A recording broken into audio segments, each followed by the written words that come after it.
Everybody, we'll wait just 3 seconds here, make sure we're connected.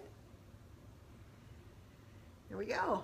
Okay, we're here with Leveraging Influence. I'm Lori, and this is my husband, Wayne, and we're here today to talk to you a little bit about leadership and the importance of having a good foundation as a leader in your team. One of the strengths of the internet, many people think that the internet has made things more impersonal. Actually, it's just the opposite. The issue of being more personalized.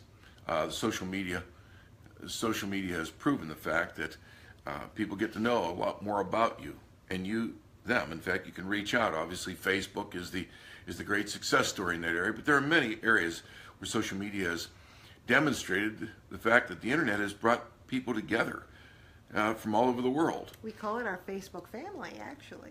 Oh, we do. Now, one of the things that is necessary in a business is the need, well, if you're in the online world, which I expect you would be, we certainly are, is the need to exercise leadership.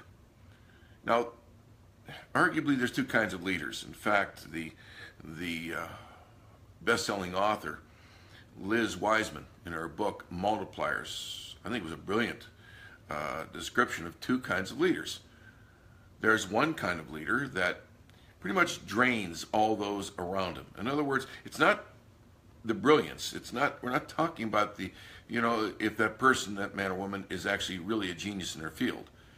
It's just in exercising their version of leadership, they have to be the best and everybody around them has to be just plain awful. And that's the way they engineer it.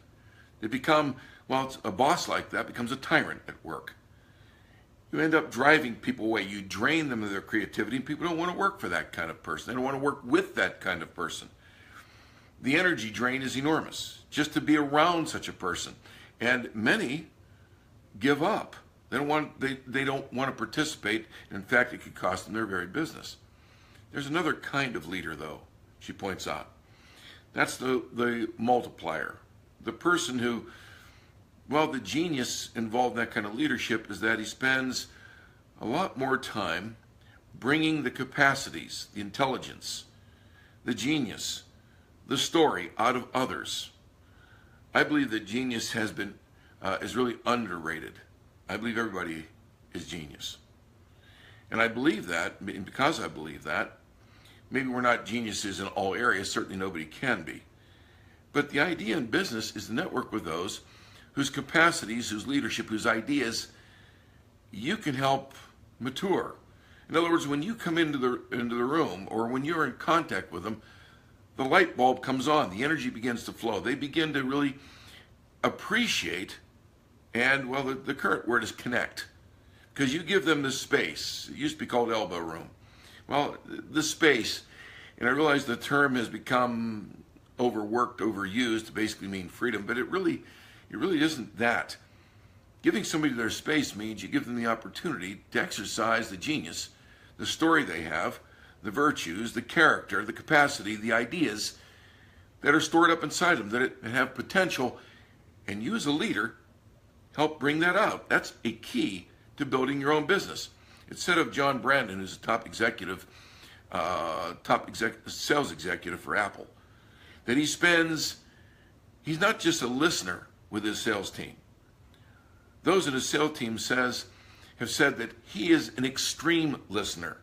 He spends 80% of the time with them listening and asking questions. The other 20% then is that interplay, the reciprocity needed to help mature and to bring out of them, to encourage them, to help leverage in that case, the sales team and their ideas. A good leader does that. When you're on the internet, you learn to do that. You learn to network with people. But the key is not simply to tell them, in a sense I call it telling them off, to show up that you are the best and that they have to feel just plain awful and catch up to you. That's not leadership. A true leader in the online world exercises that multiplier effect. He or she brings out the capacities, the ideas, the potentials. The light bulb comes on when that leader is in contact with you. So we're thankful you have met with us today and are listening to Leveraging Influence. And we ask that you just continue listening and give us some comments and help us as we help you leverage your influence on the internet. We'd like to be a part of you to help you, well, we just said. We'd like to have the light bulb come on so that you can help us.